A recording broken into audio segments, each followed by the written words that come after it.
They sold my house while I was fighting for my life.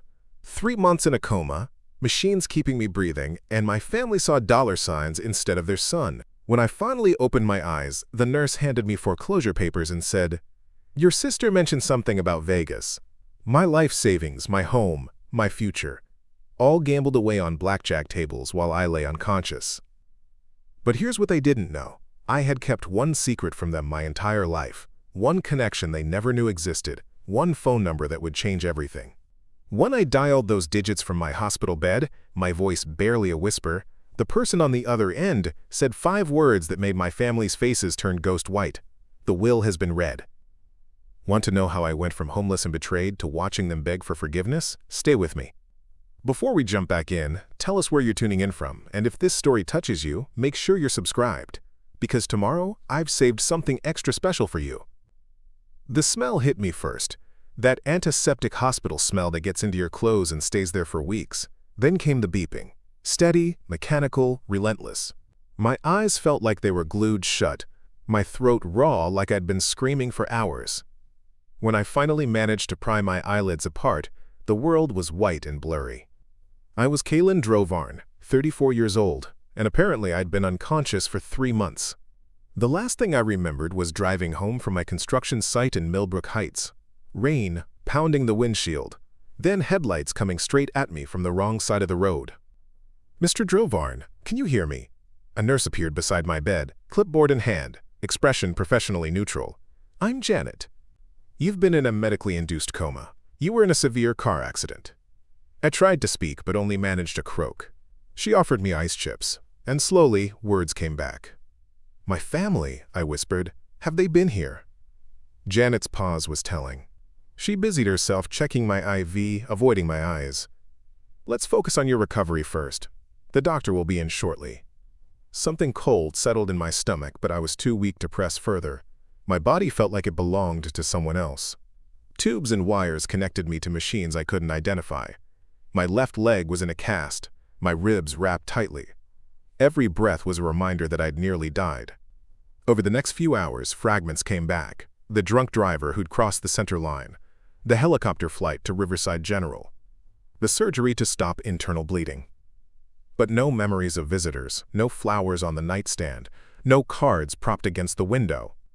When Dr. Richardson finally appeared, I was ready with questions. How long was I really out? 93 days, he said, consulting his chart. You suffered severe head trauma, internal injuries, multiple fractures. Frankly, we weren't sure you'd wake up. My family knows I'm awake? Another pause. Mr. Drovarn, there are some matters we need to discuss. Some documents came for you while you were unconscious. He handed me a manila envelope thick with papers. My hands shook as I opened it. Foreclosure notice. Final demand. Property seizure authorization. My house in Millbrook Heights, the 3-bedroom craftsman I'd bought 5 years ago with money for my contracting business, was gone. I don't understand, I said, papers scattering across the hospital blanket. My mortgage was current. I had automatic payments set up. Dr. Richardson sat down heavily in the visitor's chair. According to the paperwork, your sister had power of attorney. She withdrew funds from your accounts to cover what she called family emergencies. When your mortgage payments stopped, the bank initiated foreclosure proceedings. Power of attorney. I'd signed those papers 2 years ago when Tavira convinced me I needed someone to handle things if I ever got hurt on a job site. You were construction, Kaylin, she'd said. Accidents happen. You need someone you trust. I'd trusted her. My baby sister, the one I'd helped through college, the one I'd bailed out of credit card debt twice. Where is she now? I asked. We've been trying to reach your family for weeks. The phone numbers we have are disconnected. I closed my eyes, trying to process. Not only had my family not visited me while I fought for my life, they'd stolen everything I owned and disappeared. There's more, Dr. Richardson said gently. The hospital needs to discuss payment arrangements. Your insurance covered the emergency treatment, but there are additional costs. Physical therapy, extended care, medications. We'll work with you, but we need to know your situation. My situation. I was 34 years old, alive by a miracle, homeless, broke, and apparently abandoned by everyone I'd ever loved.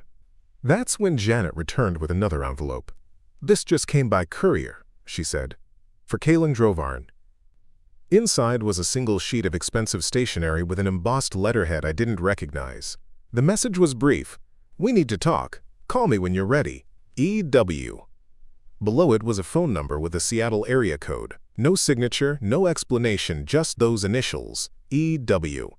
I stared at the paper, my mind spinning. I didn't know anyone in Seattle. I couldn't think of anyone with those initials. But something about the expensive paper, the urgency of the message, told me this wasn't random. "Did you see who delivered this?" I asked Janet. "Professional courier service. Paid extra for immediate delivery once they heard you were awake." Someone had been watching, waiting for me to wake up. Someone my family apparently didn't know about. I looked at the foreclosure papers scattered across my bed, then at the mysterious note. My sister had taken everything, but she'd missed something. Someone was reaching out, someone who'd been waiting 3 months for this moment. My voice was stronger now, anger burning away the medication fog. "I need to make a phone call." The phone felt heavy in my hands as I dialed the number. Each digit was a step into the unknown, but I had nothing left to lose. Everything I'd built, everything I'd worked for since I was 18 years old was gone. Edmund Westbrook speaking. The voice was cultured, precise, with the kind of authority that came from old money. "This is Kaylin Drovarn. I got your note." "Ah, Kaylin. I've been waiting for your call. I'm very sorry about your accident, and I'm afraid I have some difficult news to share with you. Are you well enough to have a serious conversation?" I looked around the sterile hospital room, at the machines keeping track of my vital signs, at the foreclosure papers that had destroyed my life. "I think I've hit rock bottom already. Go ahead." "I'm an attorney here in Seattle. I represent the estate of Elena Westbrook. She passed away 6 weeks ago." The name meant nothing to me. "I'm sorry for your loss, but I think you have the wrong person. Elena was your father's sister, your aunt." I nearly dropped the phone. "That's impossible. My father was Therick Corvan. He died when I was 12. He didn't have any siblings." "I understand this is confusing. Elena spent considerable effort tracking down your family after your father's death. She discovered that Therick had changed his name when he was young, cut ties with his family after a falling out with his parents. His birth name was Therick Westbrook." My head was spinning. Why would she wait until now to contact me? She tried to reach out several times over the years, but her letters were returned. "It appears your mother moved frequently and didn't leave forwarding addresses.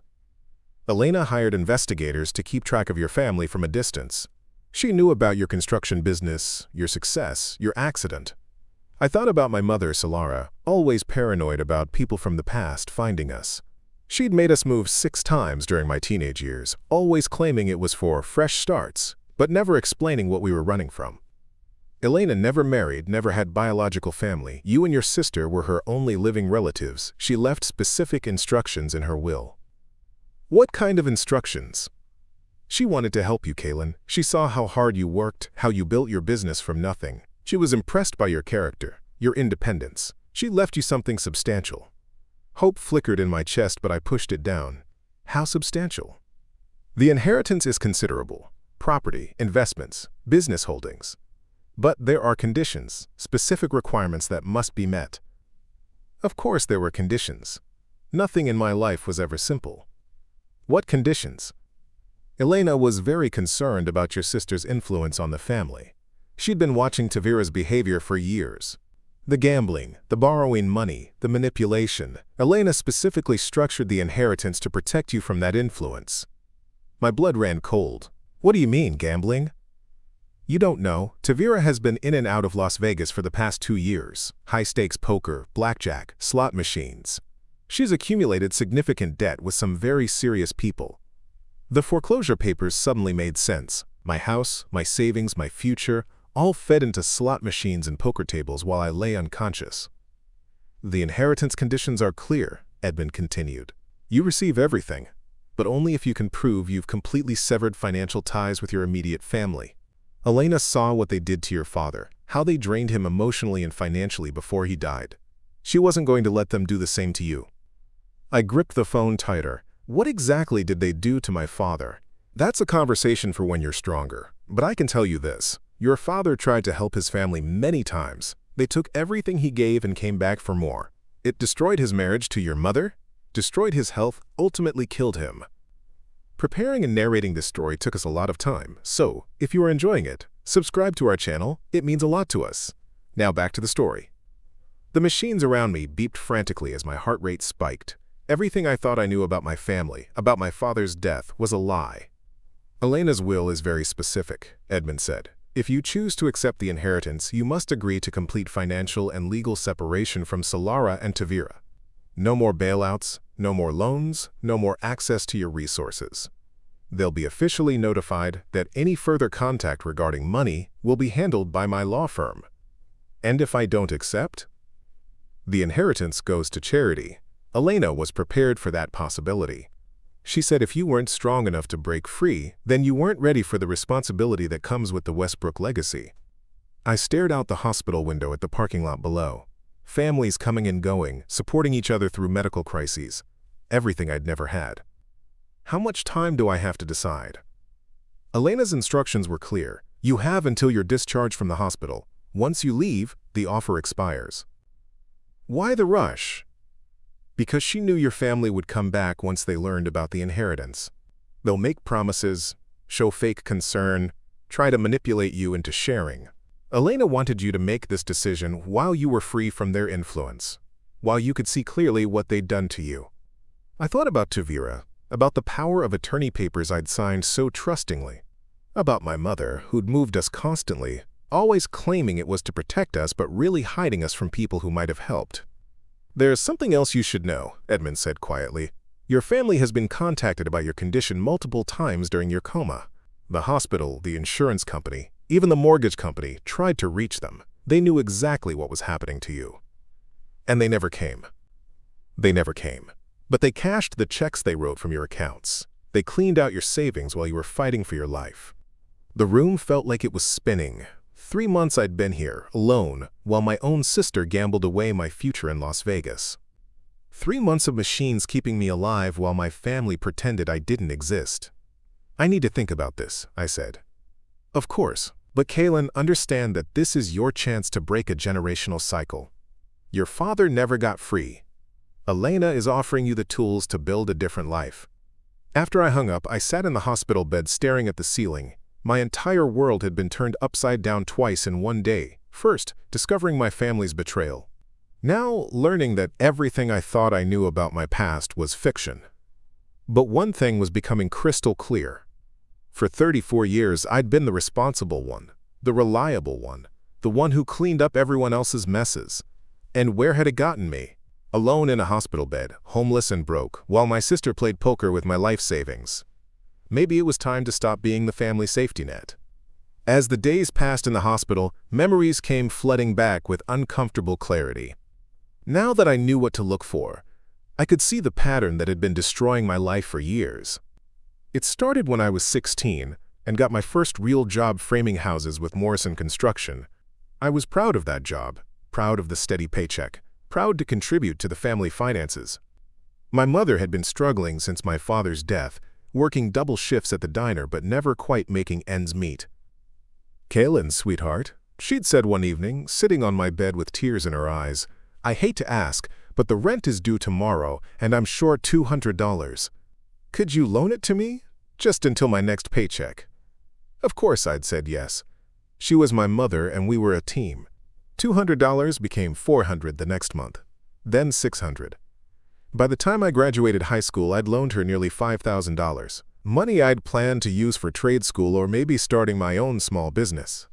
You don't need school, she'd insisted. You're already a natural with construction. Besides, education is expensive, and we need to stick together as a family. So I stayed home, worked construction, and watched my bank account drain into the family emergency fund that never seemed to get replenished. Then Tavira turned 18 and decided she wanted to go to college. Art school, specifically. Expensive private art school in Portland. It's her dream, Kaylin, my mother explained. She's so talented, this could be her big break. What about my dreams, I'd asked. What about trade school? You're already successful in construction. Tavira needs this chance. So I took out loans. Not for my education, but for my sister's. $15,000 in student loans that went straight to her tuition and living expenses. She lasted 18 months before dropping out to find herself in various cities across the Pacific Northwest. but the loan payments were still my responsibility. When I was 25 and finally had enough saved to start my own contracting company, the family emergency struck again. This time it was my mother's car accident. No major injuries, but her insurance was basic and the medical bills were mounting. "I don't know what I'm going to do," she sobbed into the phone. "They're talking about garnishing my wages. I could lose my job." Another $12,000 from my business fund. Gone. I ended up starting Drovarn Construction with a small equipment loan and determination instead of the solid financial foundation I'd planned. It took 3 extra years to build the business to where I'd originally envisioned it. 3 years of 18-hour days and ramen noodle dinners. But I made it work. By the time I was 30, I had a successful construction company, a nice house, and what I thought was financial security. That's when the requests started getting more frequent. Tavira's credit card debt from her attempt at becoming a freelance photographer, $8,000. My mother's emergency root canal that insurance wouldn't cover, $3,000. Tavira's car breaking down right before she started a new job selling real estate, $5,000 for a down payment on something reliable. Each time they presented it as a loan. Each time they had detailed repayment plans that sounded reasonable. And each time, when payment was due, there was another crisis that prevented them from paying me back. "Family takes care of family," my mother would say whenever I brought up the money they owed me. "Would you rather see us on the streets?" The most humiliating incident happened 2 years ago. I'd been dating Sarah Chen, a teacher I'd met through mutual friends. Things were getting serious. We'd talked about marriage, about buying a house together, about building a life. I'd planned to propose at Christmas. I'd bought the ring, made dinner reservations at the expensive restaurant downtown, even arranged for the photographer to capture the moment. Everything was perfect. Then Tavira called, crying hysterically. "Kaylin, I need $20,000. Tonight." "What? Why?" "I made some bad investments. Cryptocurrency. I thought I could make money quickly and pay everyone back. But it crashed, and now I owe people. Bad people, Kaylin. They're threatening me. $20,000. More than I'd ever been asked for at one time. Tavira, I don't have that kind of cash available. You have the emergency fund, the money you've been saving for the house down payment." She knew about my down payment fund. Of course she did. My mother told her everything about my finances. "That money is for my future with Sarah. We're looking at houses. Please, Kaylin, I'm scared. These people aren't going to wait. If you don't help me, I don't know what will happen." I remember sitting in my truck outside the bank the next morning, hands shaking as I filled out the withdrawal slip. $20,000 from my house fund. Money I'd saved for 2 years. Money that represented stability and a future with the woman I loved. Sarah took the news better than I expected when I told her we'd have to postpone house hunting. "It's okay," she said, but I could see the disappointment in her eyes. "Family emergencies happen. We'll save up again." But as months passed and I never got any of the money back, Sarah started asking harder questions. "How much have you given your family over the years?" I'd never actually calculated it. When I finally sat down and went through my records, the number was staggering. $67,000 over 15 years. $67,000 in loans that were never repaid, emergencies that somehow never got resolved, crises that mysteriously repeated themselves. "Kaylin," Sarah said gently, "you're not helping them, you're enabling them. Every time you bail them out, you're teaching them that they don't have to be responsible for their own lives. They're my family. And I thought I was going to be your family too." She broke up with me 3 weeks later. Not because of the money directly, but because she couldn't compete with the endless cycle of family drama and financial demands.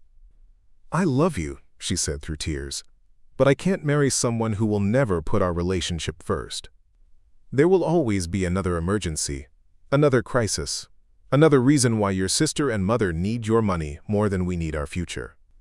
I should have fought for her, should have chosen her over them, but by then the pattern was so ingrained I couldn't see any other way to live. After Sarah left, my mother actually seemed relieved. "She was never right for you anyway," she said. "Too demanding. Family should always come first." Now, lying in this hospital bed, I realized Sarah had been trying to save me from exactly what had happened.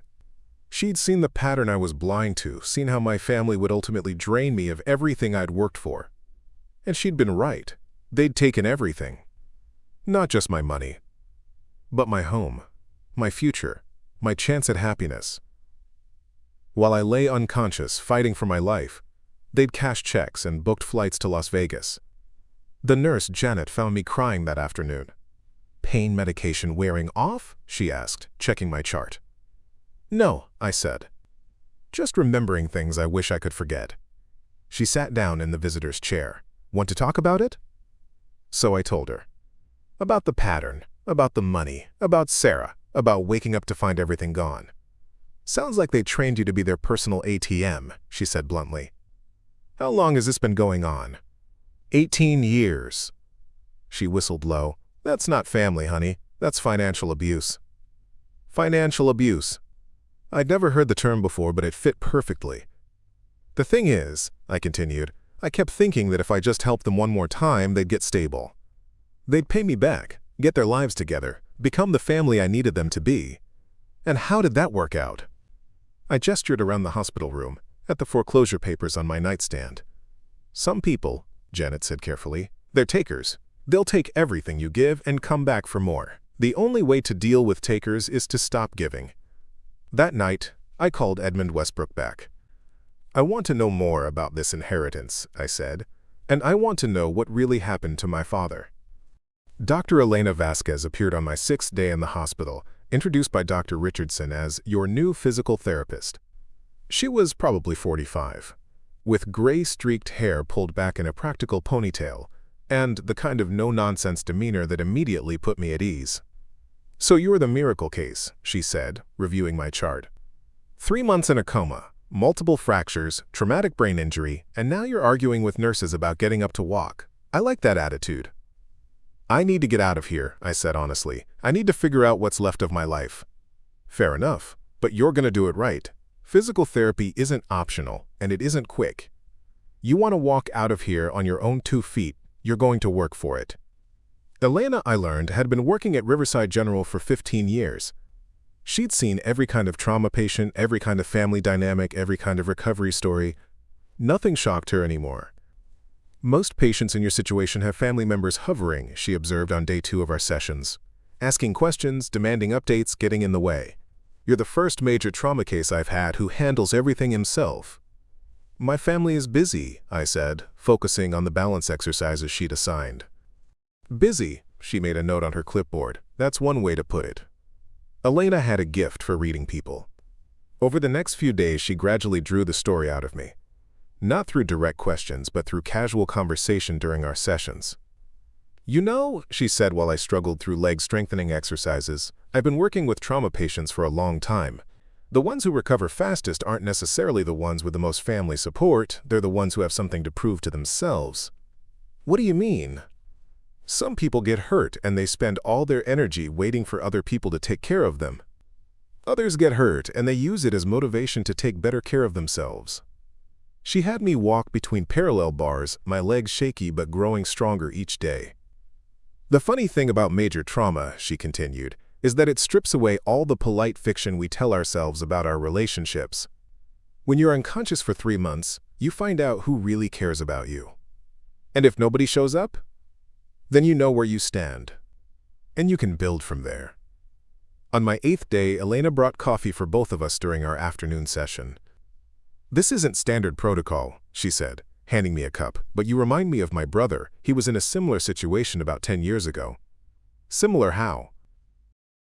"Car accident, long recovery, family that was more interested in his insurance settlement than his actual health." She sat down across from me. "He spent months feeling sorry for himself, waiting for them to become the people he needed them to be."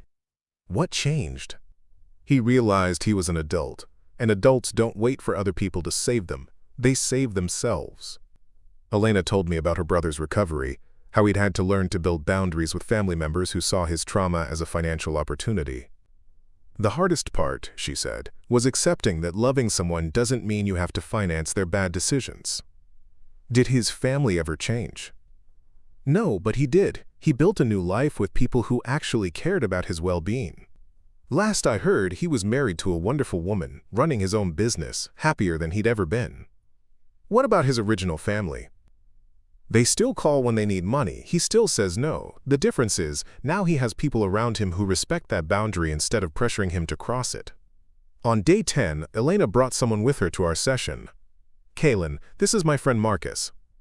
He volunteers with a support group for people dealing with family financial abuse.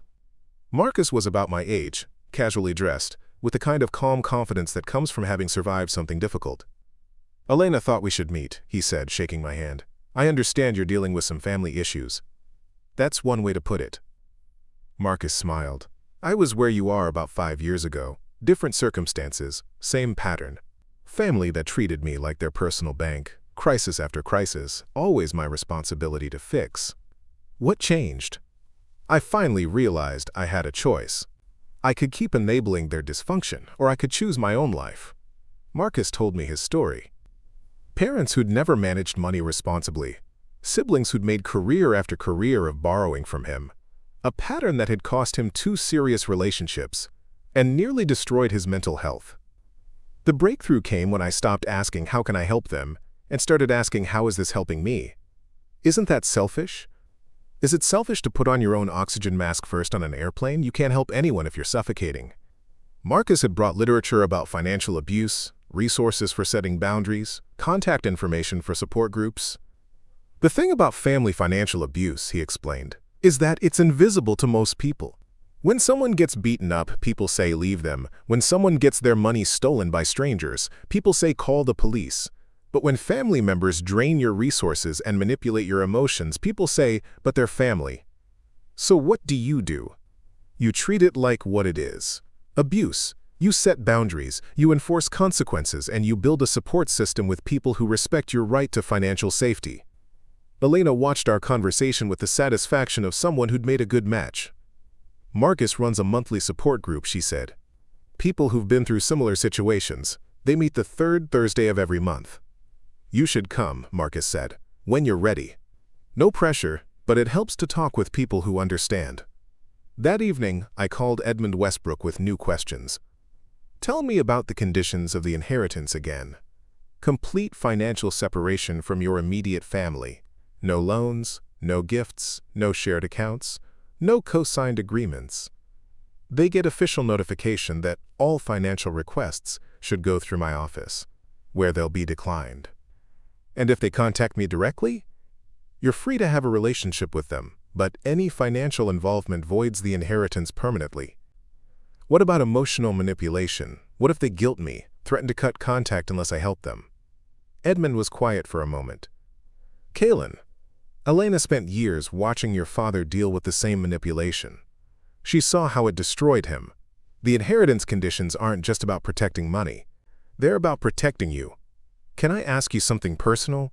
Of course. Do you think I'm being cruel, cutting off my own family? I think, Edmund said carefully, that there's a difference between cutting off family and refusing to fund their dysfunction. Elena's will doesn't prevent you from having relationships with your mother and sister. It just prevents them from bankrupting you.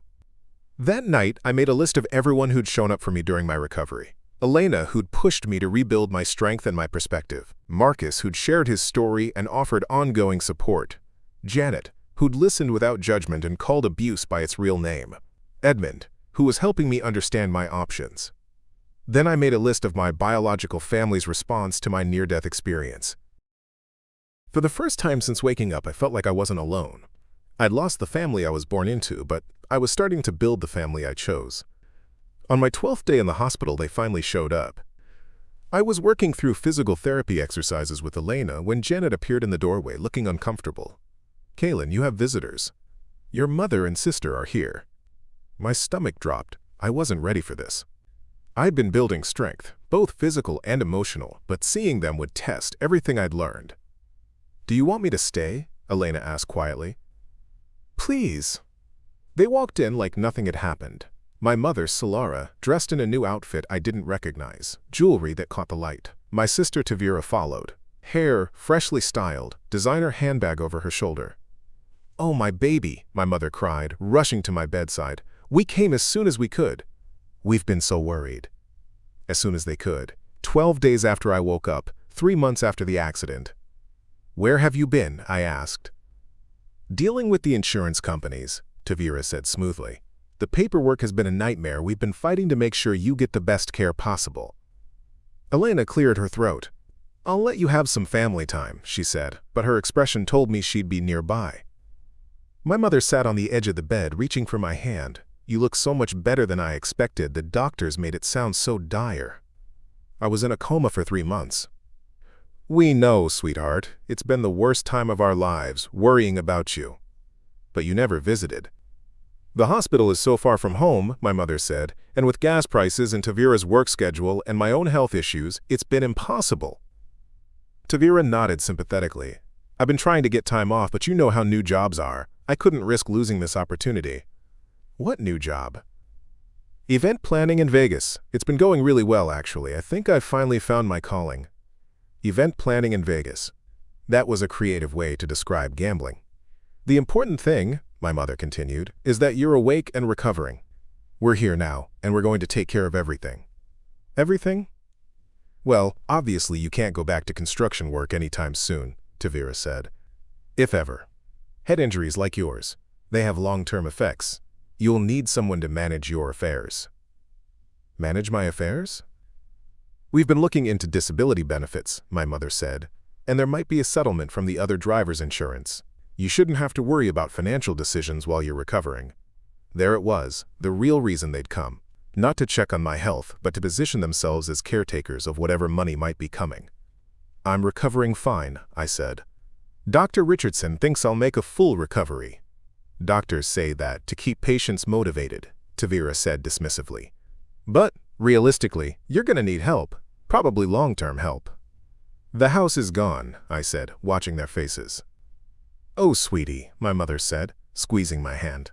"That was unavoidable. The medical bills, the mortgage payments, everything just snowballed while you were unconscious. We tried to save it, but there was nothing we could do." "You had power of attorney." "Exactly," Tavira said. "Which is why we know how dire the financial situation became. The hospital bills alone are going to be overwhelming. That's why we need to be smart about any insurance settlements." "Where did the money go from my savings accounts?" They exchanged glances. My mother's expression shifted slightly, the concerned caregiver mask slipping just a bit. "There were so many expenses," she said vaguely. "Medical consultations, legal fees, travel costs to deal with everything." "Travel costs?" "We had to fly back and forth to handle your affairs," Tavira said.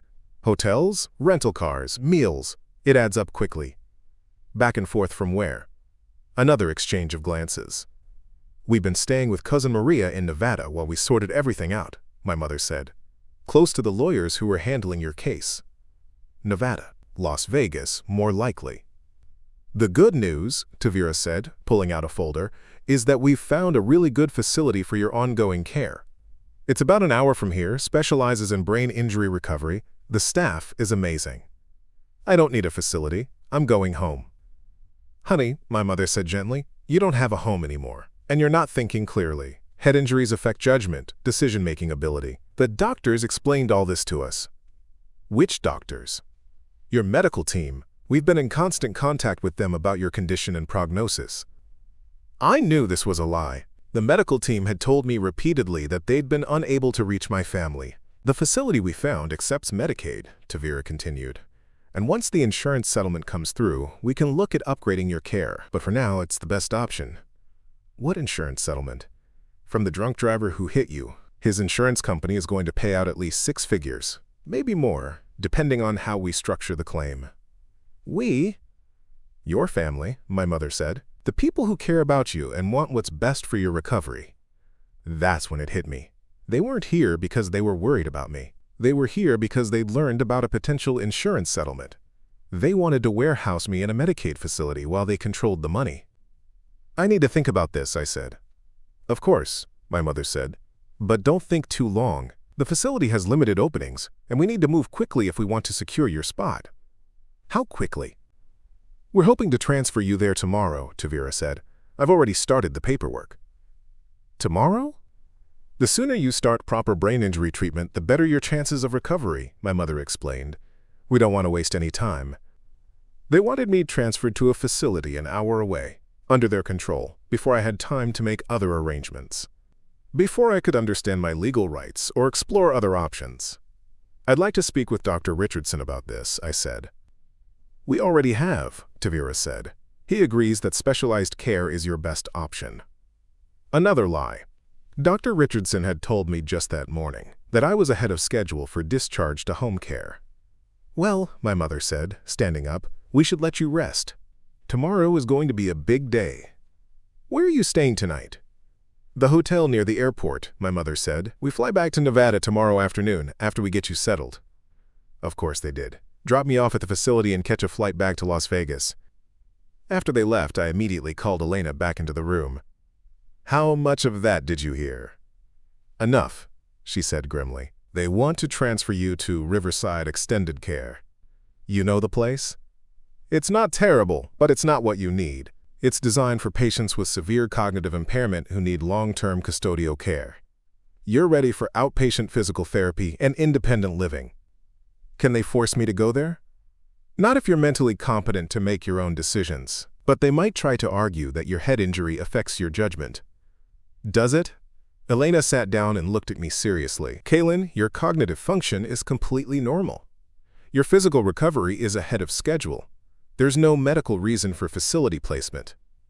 Then why are they pushing for it? Because people in facilities don't control their own finances.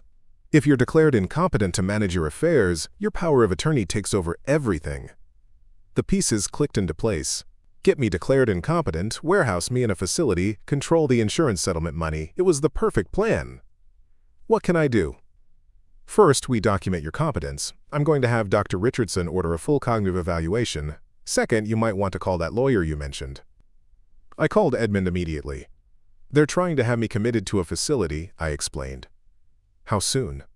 Tomorrow morning. We need to move fast. Are you competent to make legal decisions right now? Yes. Can you prove it? My physical therapist is ordering cognitive testing. Good. I'm flying down tonight. We're going to need to execute the inheritance paperwork before they can challenge your competency. What does that mean? It means, Kaylin, that your Aunt Elena anticipated this exact scenario. The inheritance includes immediate legal protections against family members trying to exploit your recovery. What kind of protections? The kind that make their guardianship petition very expensive to pursue. That night, I didn't sleep. I stared at the ceiling, processing everything that had happened. My family had waited 3 months to visit me, and when they finally came, it wasn't to check on my health. It was to position themselves to control my insurance settlement. Everything Elena Vasquez had said about trauma stripping away polite fiction was true. I could see my family clearly now, without the protective filter of love and hope that had blinded me for years. They weren't here to help me recover. They were here to profit from my accident. Tomorrow, I was going to have to choose. Accept their plan and spend my life being managed by people who saw me as an ATM, or fight for my independence and lose my family forever. For the first time, the choice felt clear. Edmund Westbrook arrived at 6 a.m., looking like he'd been traveling all night. He was older than I'd expected, probably in his 60s, with silver hair and the kind of expensive suit that commanded respect. He carried a leather briefcase and the air of someone who'd spent decades winning difficult cases. "We need to move quickly," he said without preamble. "Your family filed emergency guardianship papers yesterday evening. The hearing is scheduled for this afternoon." My blood ran cold. What does that mean? It means they're trying to have you declared legally incompetent to manage your own affairs. If they succeed, they get control of everything. Your medical decisions, your finances, your living situation.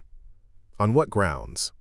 Traumatic brain injury, impaired judgment, inability to care for yourself. They've submitted statements from 3 doctors who supposedly examined you.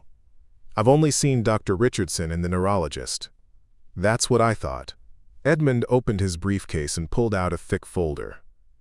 I've been doing research since you called. What I found is going to be difficult to hear. He spread papers across the hospital table. Bank statements, credit card bills, hotel receipts, casino transaction records.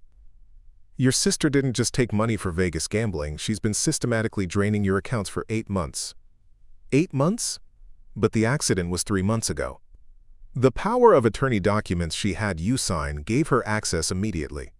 She started using your credit cards last December. Small amounts at first. Gas, groceries, things that wouldn't raise flags. I stared at the statements. Hundreds of small transactions, gradually increasing in size. By February, she was taking larger amounts, cash advances, wire transfers, direct withdrawals. Look at this. He pointed to a series of transactions from March, just weeks before my accident. $5,000 withdrawn from my savings. Another $3,000 the next day. Then $7,000 2 days later. She knew, I whispered. Knew what? She knew I was getting suspicious. I remember asking her about some charges on my credit card statement. She said she'd borrowed it for gas and forgot to tell me. Edmund nodded grimly. By the time of your accident, she'd already taken $43,000. The remaining money in your accounts disappeared while you were in the coma. Where did it all go? Casino records show she lost $68,000 at various Las Vegas establishments between December and last week. The rest went to pay her existing gambling debts. I felt sick, not just because of the money, but because of what it meant. This wasn't impulsive behavior after my accident.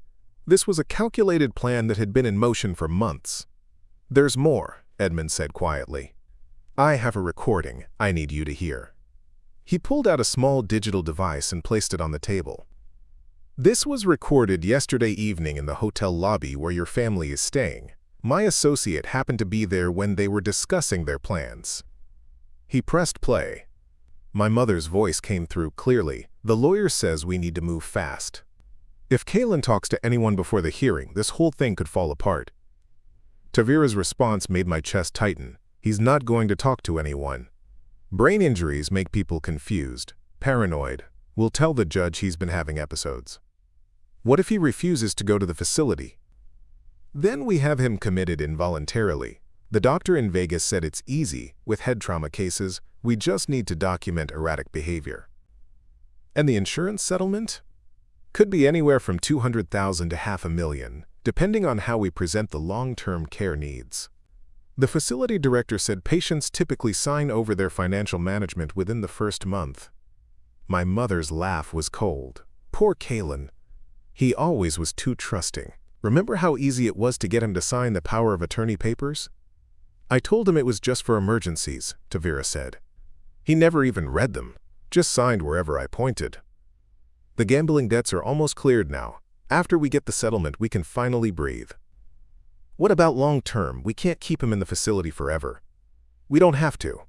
Once we establish guardianship and get the insurance money, we can review the situation. Maybe he improves enough to live independently again. Maybe he doesn't. Either way, we'll have handled the financial crisis. The recording ended. I sat in stunned silence, processing what I just heard. They weren't just stealing my money. They were planning to institutionalize me permanently to cover their gambling debts. How long have you known? I asked Edmund. I suspected something when you told me about the foreclosure. Elena had warned me to watch for exactly this scenario. Elena? My Aunt Elena? She hired investigators to monitor your family years ago. She knew about Tavira's gambling problem, about the pattern of financial abuse. She was hoping you'd eventually break free on your own. Edmund pulled out another file. This is what Elena really wanted you to see. Inside were photographs, surveillance reports, casino security footage, images of Tavira at poker tables, slot machines, blackjack games. Timestamps showed she'd been gambling with my money for nearly a year. She's lost over $200,000 in the past 18 months, Edmund explained. Not just your money. She took loans from dangerous people, used your credit cards as collateral for high-interest cash advances. How is that possible? The power of attorney documents were more comprehensive than you realized. She could access your credit, your business accounts, even take loans against your property. I thought about the house, my beautiful craftsman home that I'd worked so hard to buy. The house was already mortgaged to the maximum when you had your accident, Edmund continued. She'd taken 3 home equity loans and a refinancing loan. The foreclosure was inevitable. So when she came here yesterday, talking about taking care of me, she was protecting an investment. The insurance settlement is the only way she can pay off the gambling debts without facing serious consequences from her creditors. The room felt like it was spinning. Everything I'd believed about my family's visit was a lie. They weren't here out of love or concern. They were here to complete a fraud that had been in progress for months. There's one more thing, Edmund said gently. The recording device also picked up a conversation they had with someone on the phone, another family member. He pressed play again. This time it was Tavira talking to someone else. Uncle Ray, It's going to work. The brain injury gives us all the justification we need. He's always been weak anyway, too guilty to stand up for himself. My mother's voice in the background. Tell Ray we'll pay him back as soon as the settlement comes through. What about Kaylin's long-term care? An unfamiliar male voice asked through the phone. That's not our problem, Tavira said. We're not actually his caregivers. We just need guardianship long enough to access the insurance money. After that, the state can deal with him. The recording ended. I realized I was crying. Not from sadness, but from a terrible clarity. These people had never loved me. I'd spent 34 years trying to earn something they were incapable of giving. The good news, Edmund said, is that we have everything we need to stop them. What do you mean? Elena's inheritance includes immediate legal protection. As of right now, you're represented by one of the most expensive law firms in Seattle. Your family's emergency guardianship petition will be challenged by attorneys they can't afford to fight. And the recording? Proves fraud, conspiracy, and elder abuse. The district attorney will be very interested in this evidence. For the first time since waking up from the coma, I felt something other than confusion or betrayal. I felt anger, clean, righteous anger at people who'd seen my near-death experience as a business opportunity. What do I need to do? Sign the inheritance paperwork. Accept Elena's conditions. Let us handle the legal fight. And my family? Edmund's expression was grave. Kaylin, they were never your family. Family doesn't plan to institutionalize you for financial gain. These are criminals who happen to share your DNA. I looked at the evidence spread across the table. Bank statements showing systematic theft. Hotel receipts from Vegas gambling trips funded by my savings. Legal documents proving they'd planned to have me declared incompetent. Most damning of all, the recording of their cold calculation about my future. I want to accept the inheritance, I said. Are you sure? I'm sure. As Edmund prepared the paperwork, I realized this was the moment my real life would begin. Not the life I'd been living, constantly drained by people who saw me as an ATM, but a life where I could finally stop apologizing for existing and start building something meaningful. The truth had set me free, even though it broke my heart. I signed my name on 17 different documents. Each signature felt like reclaiming a piece of my life that had been stolen from me. This one makes you the sole beneficiary of Elena's estate, Edmund explained, pointing to a thick legal document. This one establishes the Westbrook Family Trust, which you now control. And this one officially revokes any power of attorney previously granted to family members. The numbers were staggering. Elena had left me $2.8 million in investments, a property portfolio worth another $1.2 million, and a publishing company that generated steady income. But more than the money, she'd left me weapons. The trust includes provisions for legal protection, Edmund continued. Anyone attempting to exploit or defraud you will face immediate lawsuits funded by the estate. We've already prepared injunctions against your mother and sister. What kind of injunctions? They're prohibited from contacting you regarding financial matters, from using your name or medical condition to obtain credit, and from representing themselves as your caregivers or legal representatives. My hands shook as I signed the final document. 34 years of being my family's personal bank was officially over. Now, Edmund said, checking his watch, we need to handle the guardianship hearing. At 2 p.m., we walked into the courthouse. I was still using a wheelchair, but my mind was crystal clear. Edmund had arranged for Dr. Richardson and Elena Vasquez to testify about my cognitive competence. We also had the recorded conversations as evidence of fraud. My family was already seated with their lawyer, a tired-looking man in an ill-fitting suit. When they saw me roll in with Edmund, their expressions changed from confident to concerned. Your Honor, their lawyer began, Mr. Drovarn has suffered severe traumatic brain injury. His family is concerned about his ability to make sound financial decisions. I see, Judge Morrison said, reviewing the paperwork.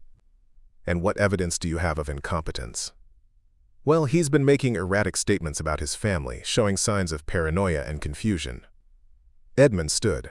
Your Honor, we have extensive medical documentation of Mr. Drovarn's complete cognitive recovery. We also have evidence that this guardianship petition is fraudulent. He played the recording of my family's hotel conversation. The courtroom fell silent as their voices filled the room, discussing their plan to institutionalize me for financial gain. My mother's face went white.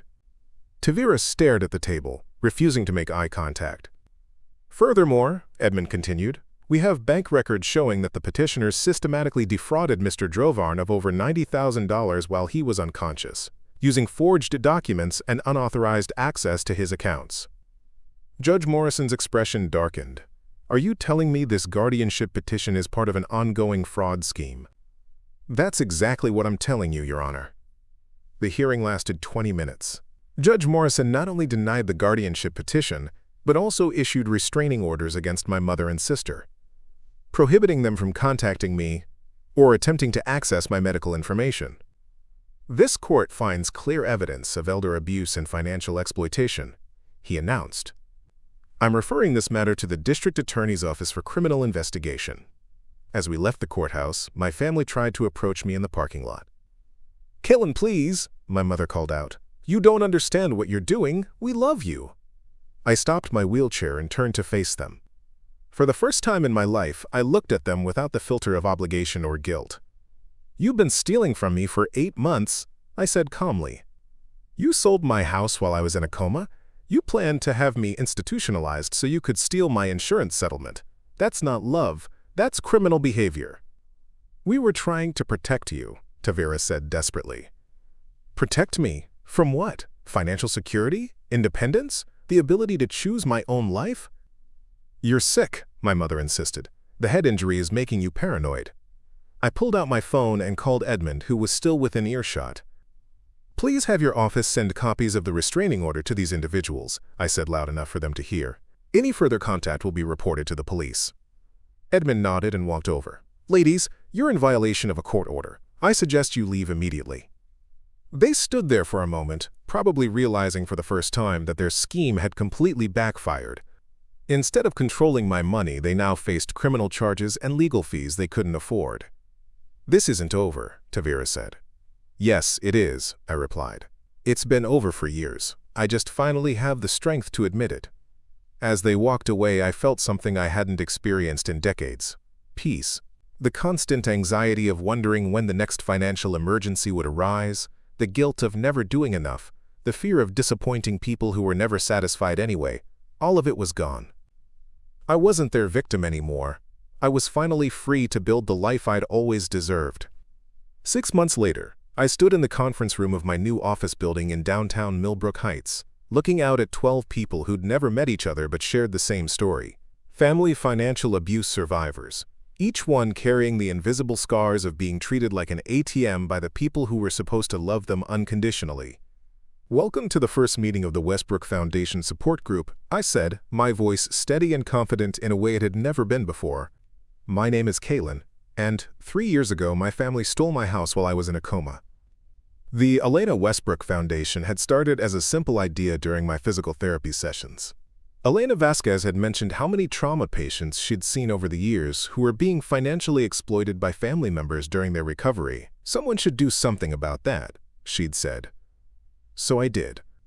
Using a portion of my inheritance, I had established a foundation that provided legal assistance, counseling services, and financial education to people dealing with family financial abuse. We also offered emergency housing and job placement services for those who needed to escape toxic family situations.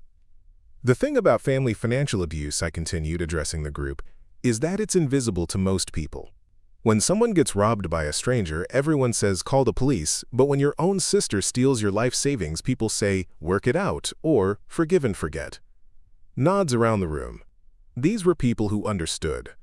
Marcus, my friend from Elena's support group, had helped me design the program.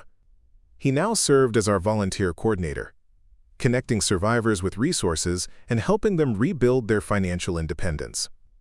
Tonight, I want each of you to know that what happened to you wasn't your fault, I said. Being generous and trusting doesn't make you weak, it makes you human. The problem isn't that you gave too much, the problem is that they took advantage of your love. A woman named Sarah raised her hand. How do you stop feeling guilty about cutting them off? I smiled, remembering asking Marcus the same question years ago. The guilt fades when you realize you're not cutting off family. You're refusing to fund abuse. Real family doesn't steal from you and then call you selfish for protecting yourself. After the meeting, I walked through the foundation's offices. We'd grown faster than I'd ever imagined. 23 employees, a legal clinic, a financial counseling center, and partnerships with hospitals throughout the region to identify patients who might be at risk. Dr. Richardson had become our chief medical advisor, helping us train hospital staff to recognize signs of family financial exploitation. Elena Vasquez ran our physical rehabilitation program, specifically designed for trauma patients whose families had abandoned them during recovery. "How was the meeting?" Elena asked, finding me in my office as I reviewed applications for our emergency housing program. "Good, full room again, word is spreading." "You know what Elena Westbrook would think about this?" she said, settling into the chair across from my desk. "I hope she'd be proud." "She'd be amazed. You've taken her inheritance and multiplied its impact 100-fold.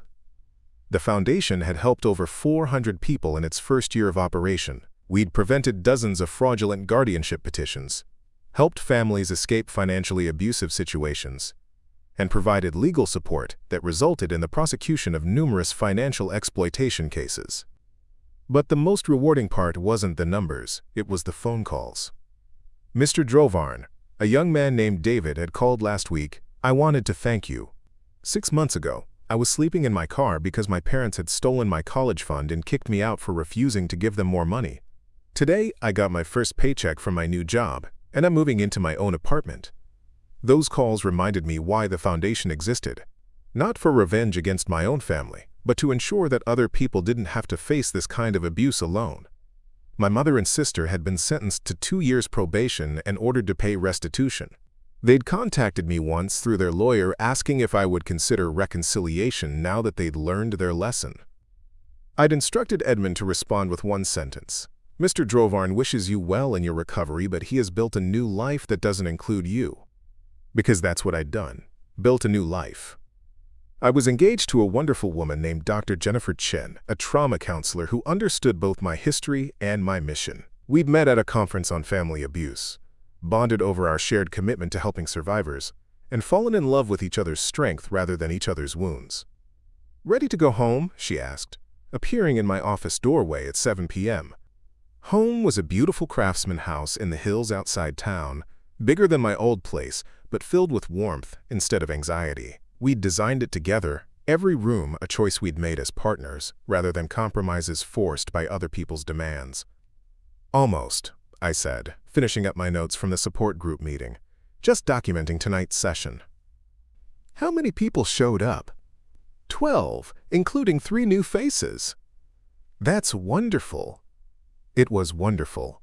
Every person who walked into that room was someone who decided to stop being a victim and start being a survivor. Someone who'd chosen their own healing over their family's dysfunction.